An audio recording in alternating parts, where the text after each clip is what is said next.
नाज़िन पनो आकिल भरिसां ॻोठ नंढी लंजारी में 6 साल अॻु प्यार जो परिणो कंदड़ ज़ाकरा इंदड़ जे क़त्ल में मुलवस जवाबदारनि खे गिरफ़्तार न करण ख़िलाफ़ इंदड़ बिरादरी जे माण्हुनि पाक किताब खणी एहतजाजी मुज़ाहिरो करे धरणो हयो आहे। उन हवाले सां रिसोदा इनायत भट्टी जी ही रिपोर्ट। जी पनो आकिल जे सुल्तानपुर थाणे हद ॻोठ नंढी लंजारी में 6 साल अॻु अदालत में प्यार जो परिणो कंदड़ ज़ाकरा इंदड़ खे पंहिंजे ॾेर ऐं मुड़ुस पारां बिना जवाज़ क़त्ल कयो वियो। क़त्ल करण खां पोइ वारसनि जी फिरियाद ते सुल्तानपुर थाणे जे जवाबदारनि मथां केस दाख़िल कयो वियो आहे, पर जवाबदार गिरफ़्तार न थियण करे इंदड़ बिरादरी जा मर्द, औरतूं ऐं मासूम ॿार क़ुर पाक खणी करे प्रेस क्लब आॾो एहतजाजी मुज़ाहिरो कयो आहे। उनजो छा चवणु आहे, अचो त खेसि ॻाल्हि ॿोल कयूं। अलाए भाई असांखे का ख़बर न आहे त छो ॾेर मारी।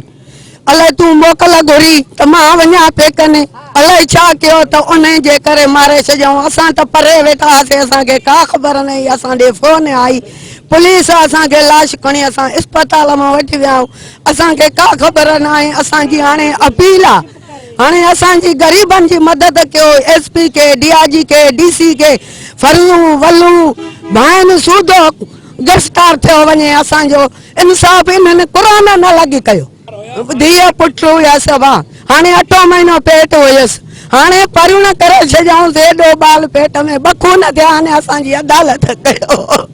पी मरी हो, नी सदमे में पी मरी हो, धमकी ॾींदासीं, चइबा असां तव्हांखे कुझु न चवंदासीं, तव्हां भले तव्हां शादी कयो, असां ख़ुशि आहियूं। हे कुझु न चवंदा, का ॻाल्हि न कोन हूंदी।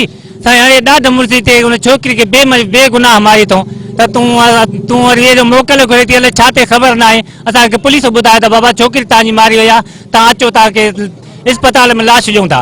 असां चवंदा आहियूं त इहो जेके गिरफ़्तार थियनि, फर्दू थिए, रही कालू थिए, वलू थिए, धमकी था ॾींदा, तव्हांखे असां मारींदासीं, तव्हां असांजे मथां छो था केस हणो। असांखे ख़बर पई, ओॾो फोन आई जेके पाड़े ओड़े वारा, उन्हनि चयो त तव्हांजी ज़ाकरा क़त्ल थी वई आहे।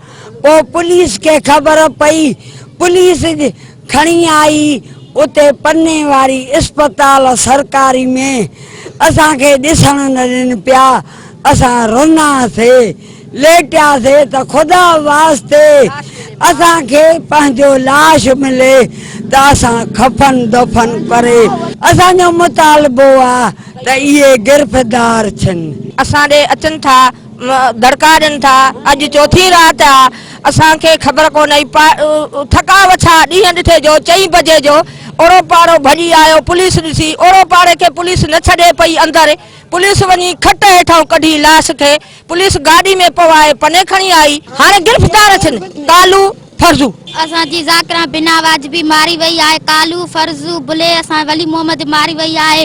असांजी 8 महीनो पेट हुयसि, असांजी 2 खून कया। असांखे उनजो कातिल खपेनि, जंहिं ज़ाकरा असांजी मारी आहे। असांखे अञा बे धमकियूं ॾींदा रहनि था त असां तव्हांखे मारींदासीं। असां जी तव्हां जेको आहे एहतजाज कंदड़ इंदड़ बिरादरी जी मर्द, औरतुनि ऐं मासूम ॿारनि जूं ॻाल्हियूं ॿुधियूं। हुनजो चवणु आहे त जवाबदार कालू इंदड़ ऐं फर्ज़ू इंदड़ खे फौरी तौर गिरफ़्तार करे कानून जे कटड़ में आंदो वञे। कैमरामैन सजावल सुबरो सां गॾु इनायत भट्टी, मेरा TV, पनो आकिल।